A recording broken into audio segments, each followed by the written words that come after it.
श्री राम की नगरी अयोध्या में रामलला की प्राण प्रतिष्ठा का दिन जैसे जैसे करीब आ रहा है, राम भक्तों का उत्साह बढ़ रहा है। 22 जनवरी को रामलला भव्य मंदिर में विराजने वाले हैं।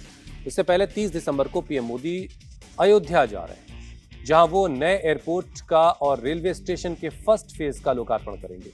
पीएम अयोध्या में रोड शो भी कर सकते हैं। 22 जनवरी को मुख्य प्रोग्राम से पहले 16 जनवरी से ही अयोध्या में उत्सव शुरू हो जाएगा, जो 21 जनवरी तक चलेगा। 22 को शुभ मुहूर्त में रामलला अपने मंदिर में विराजेंगे। तो 22 जनवरी को राम मंदिर की प्राण प्रतिष्ठा वाले कार्यक्रम से पहले प्रधानमंत्री अयोध्या पहुंचेंगे 16 तारीख को, और जो रेलवे स्टेशन के पहले फेज का काम हुआ है वो और एयरपोर्ट का शुभारंभ जो है वो प्रधानमंत्री के हाथों से होगा,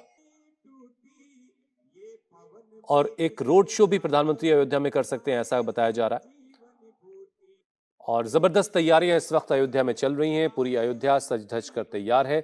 22 जनवरी को प्राण प्रतिष्ठा का कार्यक्रम होना है, उससे पहले प्रधानमंत्री अयोध्या पहुंच सकते हैं। 16 जनवरी से ही कार्यक्रम की शुरुआत हो जाएगी और उसके बाद प्राण प्रतिष्ठा कार्यक्रम तक पूरे अयोध्या में अलग अलग कार्यक्रम होते रहेंगे।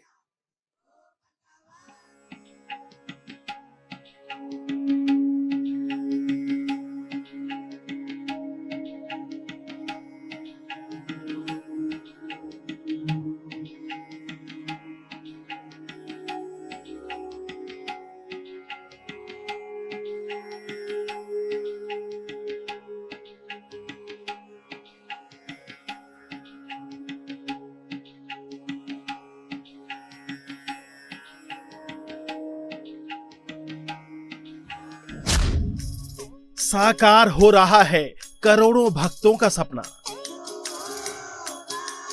राम राम जय राजा राम। पूरी होने वाली है 500 वर्षों की तपस्या।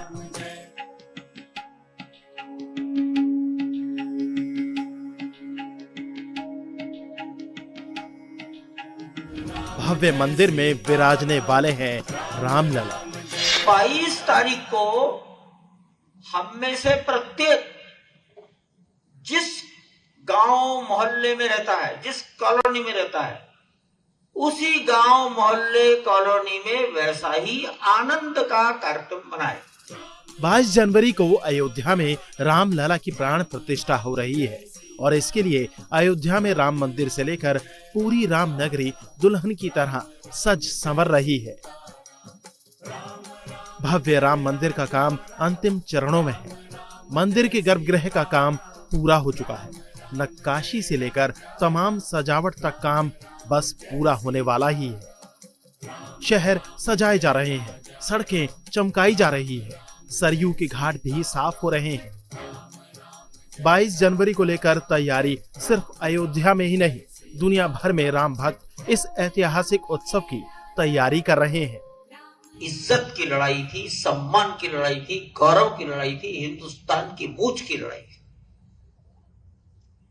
यह हिंदुस्तान के सम्मान की लड़ाई थी, कभी बंद नहीं हुई। ये महाराज जी बैठे हैं, इनके परंपराओं ने, इनके गुरुओं ने 350 साल तक उस स्थान की रक्षा की है। यह अदालत में बयान है।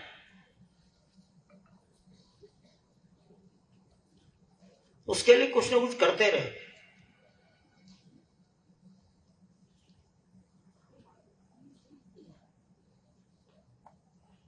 हिंदुस्तान में जितना लड़ाई संघर्ष देश की आजादी के लिए हुआ होगा, वैसा ही लड़ाई संघर्ष केवल राम जन्मभूमि का है। केवल मंदिर तो इस देश में कम से कम 3000 तोड़े गए हैं, किताबें लिखी गई हैं। राम भक्तों की कड़ी तपस्या के बाद अयोध्या में जो मंदिर बनकर तैयार हो रहा है, उसका मॉडल 30 साल पहले तैयार हुआ था और उसी डिजाइन के आधार पर राम मंदिर का भव्य निर्माण हो रहा है। अहमदाबाद के रहने वाले चंद्रकांत सोमपुरा ने राम मंदिर निर्माण आंदोलन के दौरान बीएचपी अध्यक्ष अशोक सिंघल के अनुरोध पर राम मंदिर का डिजाइन तैयार किया था। वहीं नया मंदिर के लिए करीब 4.5 फीट ऊंची रामलला की नई मूर्ति बन रही है। जो कम से कम 40 फीट दूर से भक्तों को दिखाई देगी। नया मंदिर बन रहा है तो नई मूर्ति भी बनेगी। अभी की तो मूर्ति इतनी सी है, दिखाई ही नहीं देती कुछ। तो अब दिखने वाली होनी चाहिए और कम से कम 40 फीट दूर से दिखाई दे। तो खड़ी मूर्ति 5 वर्ष के राम, परंतु भगवान देवत्व उनमें होना चाहिए। तो ऐसी प्रतिमा बनी खड़ी,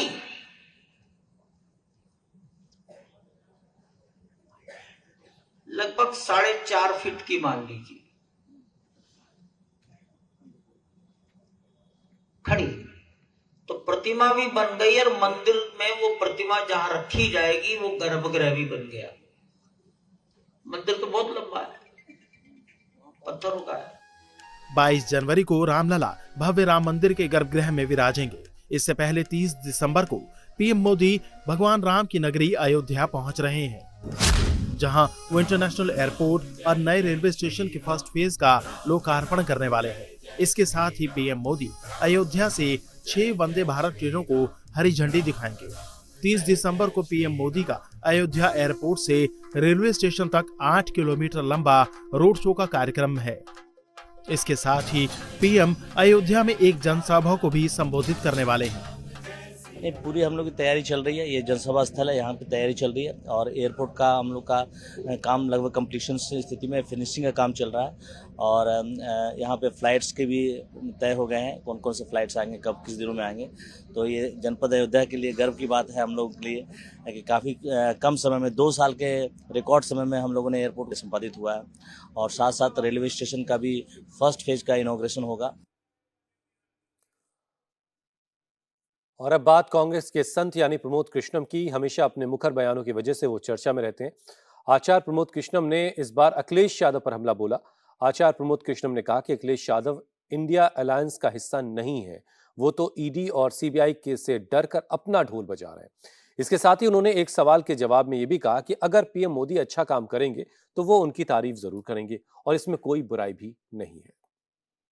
मंदिर द्रोही समाजवादी पार्टी, राम द्रोही समाजवादी पार्टी, हिंदू द्रोही समाजवादी पार्टी, कल्की धाम द्रोही समाजवादी पार्टी, वो झूठ बोल रहे हैं। उनकी दुकान में सौदा नहीं है, वो बंद हो चुका है। स्वामी प्रसाद मौर्य ने सुपारी ले दी है। अखिलेश यादव जी को हिंदुओं का एक भी वोट पड़ना बड़ा मुश्किल है। लेकिन आचार्य जी वो तो इंडिया गठबंधन का हिस्सा है अखिलेश यादव जी।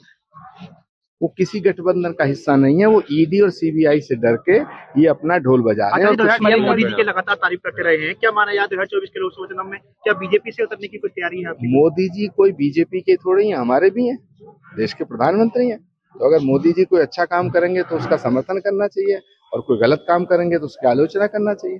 तो अगर मोदी जी अच्छा काम करते हैं तो उसकी सराहना करते हैं।